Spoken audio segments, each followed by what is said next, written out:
You know, there's a really good reason why Americans are losing interest in Hollywood because they become so predictable and we're sick of it.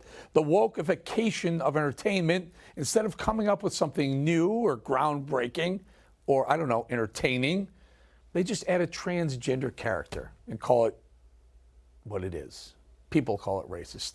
And now the latest casualty, Batman's comic features the Joker becoming pregnant, giving birth to a handsome baby. The left just loves to ruin everything, don't they? Turning everything into a literal joke, like the Joker. Next thing you know, Robin comes out as bisexual. Oh, wait a minute. He already did that. Sorry about that. Join me now as a columnist and contributing editor with The Spectator and author of So You've Been Sent to Diversity Training, Chadwick Moore. Welcome back, Chadwick. Love having you on, my friend. And again, I'll state it for all the haters that are going to watch this for the first time. Watch me, libertarian, don't care what you do, gay, straight, wear what you want. But when you're creating content for young people, it kind of changes the game for me. What are your thoughts, Chad? Yeah, I mean, are we sure the Joker is really pregnant or just an alcoholic? Because that kind of looks like beer bloat to me. And whenever a man tells me he's pregnant, I just ask, you sure it's not just gas? Because that might be what's really happening down there.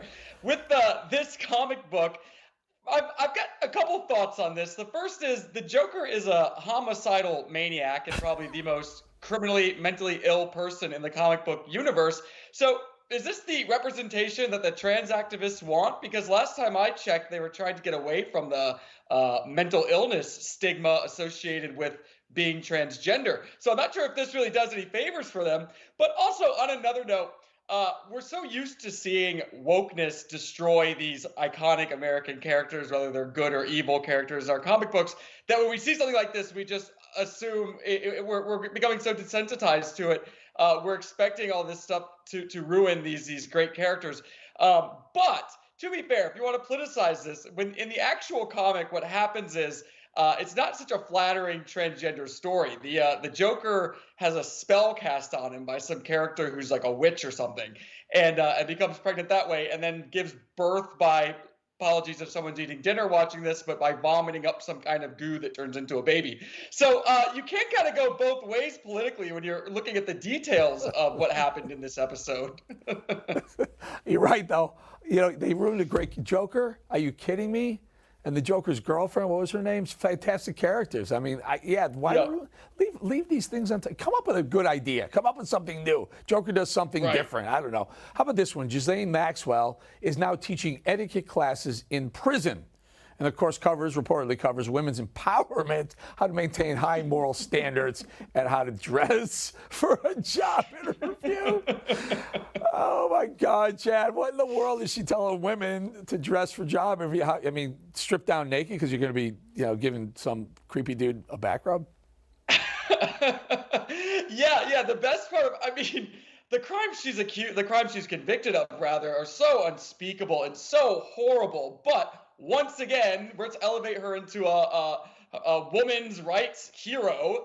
She's trying to reinvent herself. Americans obviously love a redemption story, and if it's a Democrat, they're almost guaranteed to get one. Don't forget that her good friend Hillary Clinton was also seen as a female empowerment leader, and she was threatening and harassing all of her husband's accusers. So this is what the left thinks are heroes and champions of women's rights. Go figure. I would love to sit in on one of these classes. I heard she's also teaching them in Spanish with a translator.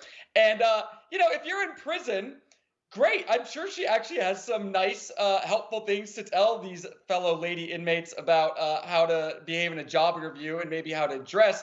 But let's not pretend this is some kind of women's rights hero all of a sudden. I mean, she's accused of some of the most grotesque crimes imaginable. And it's even more grotesque, I think, in the public eye when a woman does these things. Yeah. Because we tend to expect so much better out of them, It's amazing that she is somehow held up as some sort of, aspirational female figure. I get it, in jail, but nonetheless, an aspirational female figure whose only work experience, folks, is setting up young girls to be abused by some creep in Jeffrey Epstein. By the way, off the record, nothing to do with this. I would love to see that list. Someone please publish the Jeffrey Epstein list and do it now. Please, please.